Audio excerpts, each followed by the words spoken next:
আসসালামু আলাইকুম, কেমন আছেন সবাই? দেশ ও বিদেশ থেকে কাছে বা দূরে থেকে যে যেখানতে আমার ব্লগ দেখছেন, আশা করি পরিবারের সবাইকে নিয়ে আল্লাহর রহমতে ভালো আছেন। আলহামদুলিল্লাহ, আমিও আমার পরিবারের সবাইকে নিয়ে ভালো আছি। আজকে দ্বিতীয়বারের মতো কোথায় যাচ্ছি দেশের বাইরে, সেটা আপনাদের সাথে শেয়ার করব। যারা এখনও জুম্পা রান্নাঘর লিপি স্বপ্না সাবস্ক্রাইব করেনি, দয়া করে সাবস্ক্রাইব করে দেবেন। যারা পেজটি ফলো করেনি, ফলো করে দিবেন। আর ভালো লাগলে লাইক দিয়ে ভিডিওটি শেয়ার করে দিবেন। তো দেখেন, আমি আমার ছেলেদেরকে নিয়ে আজকে কোথায় যাচ্ছি সেটা আপনাদের সাথে অবশ্যই বলবো। আমি দ্বিতীয়বারের মতো ইন্ডিয়া যাচ্ছি, ইন্ডিয়া কলিকাতা। তো আমি চিকিৎসার জন্য আমি যাইতেছি। আমি 3 মাস আগে একবার গিয়ে আসছি। তো তখন আমি বেশি অসুস্থ ছিলাম, তাই আপনাদের সাথে ভিডিও শেয়ার করিনি। আর এখন আবার নতুন করে যাচ্ছি। তো এই দেখেন, আমি স্লিপার বাস দিয়ে যেতেছি। আমি পাশাপাশি 2টা সিট নিছি, একটা ডবল সিট, একটা সিঙ্গেল সিট। তো আর এদিকে দেখতেন পুরো গাড়িটি একটু একটু করে আপনাদের সাথে শেয়ার করে দিলাম। এই গাড়ির ভিতরের সিটগুলো না, দোতলা নিচতলা দুই পাশে আছে সিঙ্গেল ডবল সিট। এই যে, তো আমরা তো পাশাপাশি 2টা সিট নিলাম, আর পাশাপাশি সিট নেওয়াগুলো সুবিধা হয়েছে ভালো। আর এই যে সাইকেল দেখাইতেছে, চার্জারের পোর্ট আছে, এখানে চার্জ দেওয়া যায় মোবাইল। আর আমাদের বিছানা কিন্তু আমরা নিজেরই চাদর বিছিয়ে নিয়েছি, কারণ এই সিটগুলোতে সবাই শোয়, আমার কাছে ভালো লাগে না। তার জন্য একটু আমি নিজের থেকেই বাসার থেকে চাদর নিয়ে আসছি।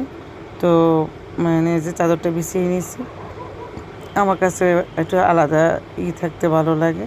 তো এই দেখেন, যার যার সিটের পর্দা আছে, পর্দা দিয়ে একদম প্রাইভেট রুম বানিয়ে থাকা যায়। ওই যে দোতলা উপরে লোক আছে। তো আমি নিচতলার সিটগুলোই নিচে সিটগুলো বসতে উঠতে ভালো। আর এই যে পায়ের কাছ দিয়ে জুতা রাখার জায়গা আছে, আবার এই যে ব্যাগ রাখারও জায়গা আছে।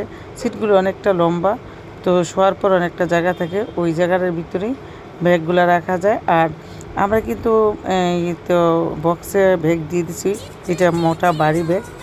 আর যেগুলো ল্যাপটপ আছে, সাথে টুকটাক পার্সোনাল জিনিস আছে, সেই 2টা ব্যাগ, আমার 2 ছেলে 2টা ব্যাগ, আর আমার বেঞ্চ ব্যাগটা সামনে রাখছে। তো এই যে গাড়ি করে দিচ্ছে, ছেড়ে দিচ্ছে, আর আমরা অনেকটা দূরে চলে আসছি। তো এখন আমরা যে পদ্মা সেতু যাব, উঠবো। তো এখানে যে পেট্রোল পাম্প আছে, এখান থেকে কিছুক্ষণ পরে গেলেই পদ্মা সেতু আসবে। তো যেহেতু রাত্রেবেলা ভিডিওগুলো কিন্তু কিছুই দেখা যায় না, আর আপনাদের সাথে শেয়ারও করতে পারিনি, কারণ ওইবার আমি দিনের বেলা আসছিলাম। এত সুন্দর পরিবেশ, রাস্তার 2 পাশ দিয়ে এত সুন্দর সুন্দর মানে কৃষি জমি, তারপরে কাঁঠালের বাগান, আমের বাগান, তারপরে হচ্ছে কলার বাগান, অনেক গাছগাছালি দেখছি, অনেক ফসলি ক্ষেত দেখছি। আমার কাছে অনেক ভালো লাগছে। তো যেহেতু রাত্রেবেলা যেতেছি, কিছুই দেখাইতে পারতেছি না, গাড়ি রাস্তা ওগুলো দেখাইতে পারতেছি না। তো আজকের মতো এই পর্যন্তই। সামনে আবার নতুন ভিডিও আসবো, ভালো কিছু দেখাবো। আল্লাহ হাফেজ সবাইকে।